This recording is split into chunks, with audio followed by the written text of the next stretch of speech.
While the world remembers Payne Stewart for sinking that 15-foot putt to win the 1999 U.S. Open, people around the Ozarks remember him as the kid from Greenwood High School who played at Hickory Hills Country Club, who followed his dreams to become the winningest golfer from Missouri. He was just a good old Springfield boy.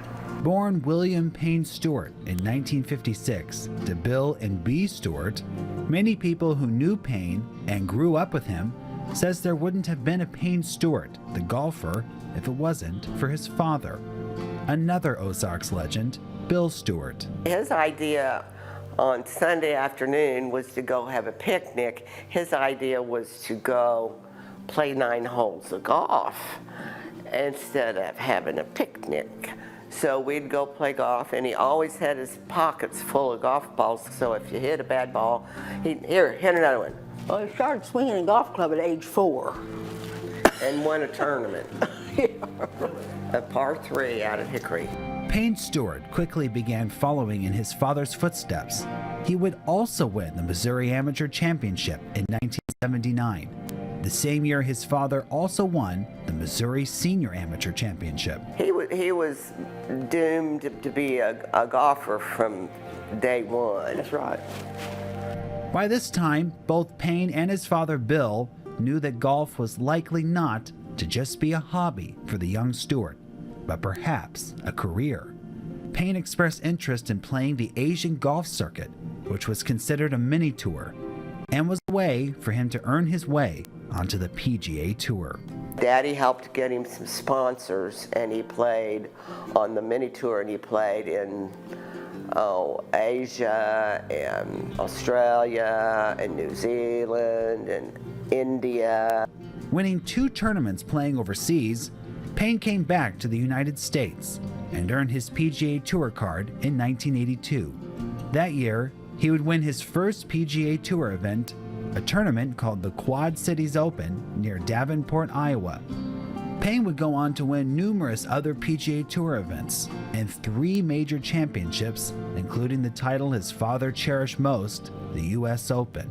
He was always very accurate, great rhythm with his swing, always had a good short game. Even with his popularity playing on the PGA Tour, Payne would never forget where he came from.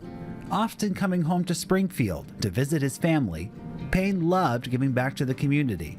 He organized many exhibition events that were played at various golf courses around Springfield, where he would donate the proceeds back to area charities. Payne's friend and 7-time PGA Tour champion Peter Jacobsen would often make his way to Springfield to support Payne and the community. Payne was fiercely involved with his community in Springfield, and he wanted to do the best he could for the community and the charities, and he was proud to represent that community.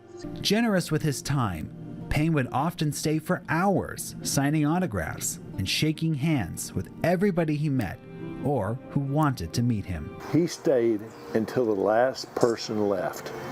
There were kids going in and getting towels out of the bathroom and getting them to sign those, but he signed for everybody.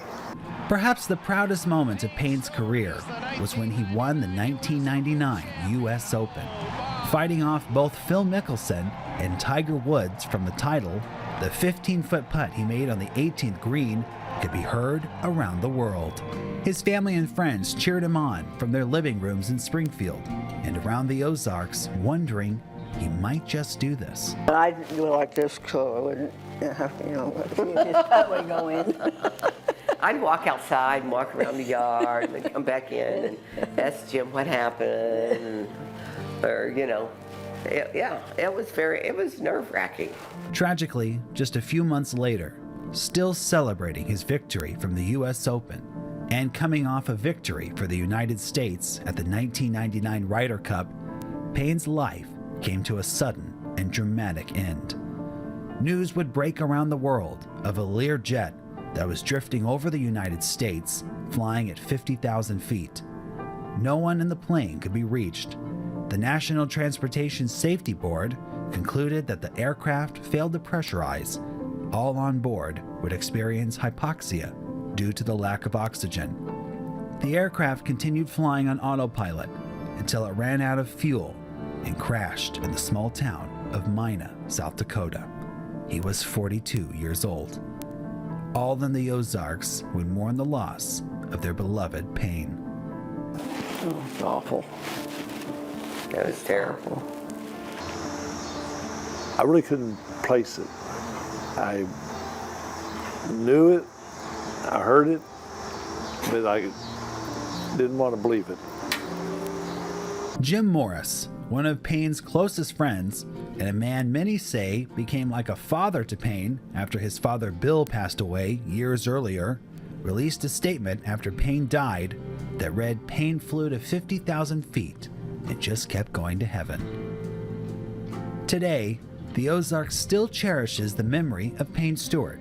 His sisters still look through memories of his accomplishments, trading stories, working to keep his memory alive to anyone that will ask. Perhaps the greatest memorial to Payne Stewart was created by another friend of his and a lifelong admirer of the game of golf, Johnny Morris. Building a course near Branson, Missouri called Payne's Valley, the Bass Pro founder and businessman would recruit Tiger Woods to design his first public course in the world, dedicated with Payne's widow Tracy in attendance and son Aaron hitting the first tee shot ever struck on the course. You can see evidence of Payne all over the course.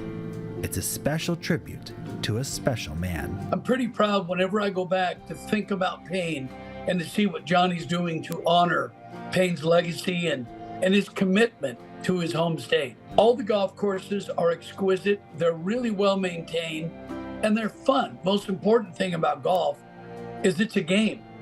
Games are meant to be fun, and that's what Johnny has done with all the golf courses there. And What they're doing down there in Branson right now is spectacular. Leave it to Johnny to do something like that. I mean, it's unbelievable.